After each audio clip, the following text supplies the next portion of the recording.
Salam Kamir, kekaguman ilahi mengarah pada iman dan rahmat. Halo, saudara-saudari, apa Anda di sana? Anda masih mendengarkan suara saya? Ya, tidak kemersek ya. Semuanya alat komunikasi berjalan dengan baik. Oke, ya. Silakan datang. Kalau datang, oke, terima kasih. Nah, saudara-saudari yang terkasih, ini menjadi alat komunikasi jarak jauh yang bisa mendekatkan.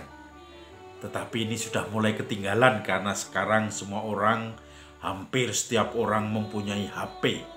Tetapi alat komunikasi ini juga masih bisa dipakai sampai sekarang. Walaupun tidak praktis lagi karena tidak bisa dibawa kemana-mana. Komunikasi menjadi hal yang penting karena kadang-kadang orang bisa menjadi miskomunikasi, saling bermusuhan akhirnya dan tidak bisa nyambung. Saudara-saudari yang terkasih, Injil hari ini melanjutkan Injil hari lalu, yaitu tentang Nikodemus, seorang guru Farisi yang belajar dari Yesus dan mulai tidak paham kenapa harus dilahirkan kembali. Dan Yesus menjelaskan bahwa kamu harus dilahirkan dalam roh, yaitu dibaptis, dilahirkan dalam Roh Kudus untuk diperbaharui hatimu dan mempunyai semangat baru untuk menghayati sebagai anak-anak Allah. Maka Yesus juga mengingatkan kepada Nikodemus, karena mau nggak mau Nikodemus itu juga sudah teracuni orang-orang Farisi yang tidak mau percaya pada Yesus, kepada Tuhan, kepada Bapa yang mengutus Yesus. Maka Yesus mengatakan, kalau kamu percaya pada apa yang kukatakan, niscaya kamu akan selamat. Karena aku dan Bapa adalah satu. Semuanya sudah berkomunikasi dengan baik. Allah Bapa dan Allah Putra itu sudah saling komunikasi. Tidak ada seorang pun yang sampai pada Bapa kalau tidak melalui anak. Dan itu sudah disampaikan oleh Yesus. Dan Yesus juga mengingatkan kembali kepada Nikodemus yang sangat tidak asing dengan Taurat, dengan kisah para nabi, dengan mengatakan bahwa ingat, ketika zaman Musa terjadi tulah ular di mana-mana, dan ular itu menggigit mati orang-orang Mesir. Siapapun yang digigit ular itu akan mati. Tetapi Musa diberi perintah oleh Yahweh untuk membuat ular tembaga yang ditinggikan supaya banyak orang bisa melihat.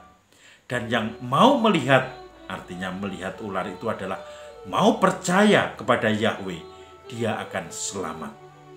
Dan terbukti, waktu itu ular ditinggikan di padang gurun oleh Musa, ular tembaga, dan banyak orang selamat dari racun ular. Tetapi yang tidak mau memandang, tidak mau percaya, dia akan binasa.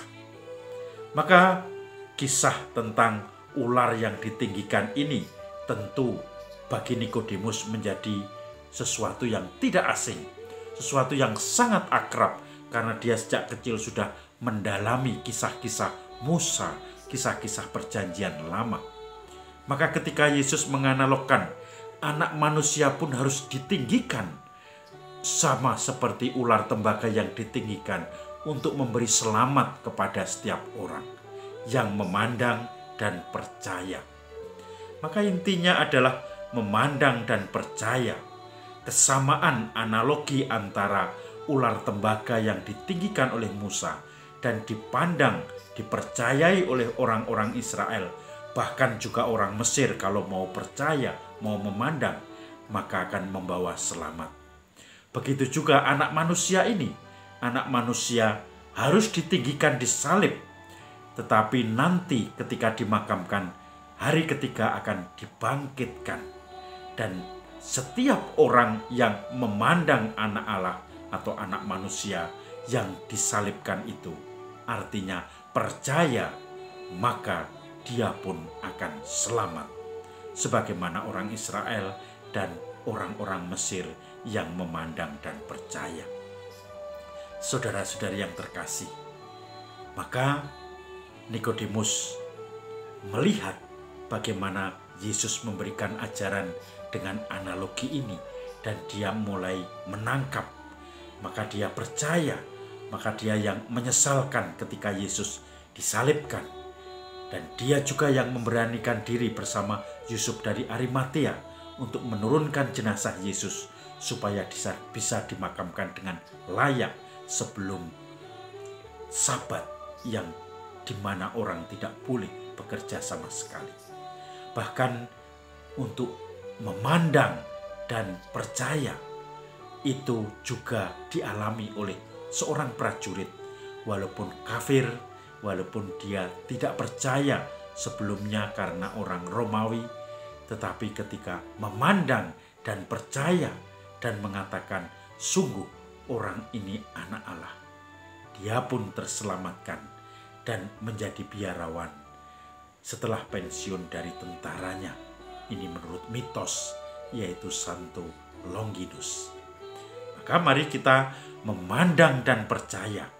Kita kontemplasio, memandang di mana Allah yang telah menunjukkan wajah belas kasihnya pada kita, yaitu menyerahkan anaknya untuk disalibkan dan untuk keselamatan kita semua.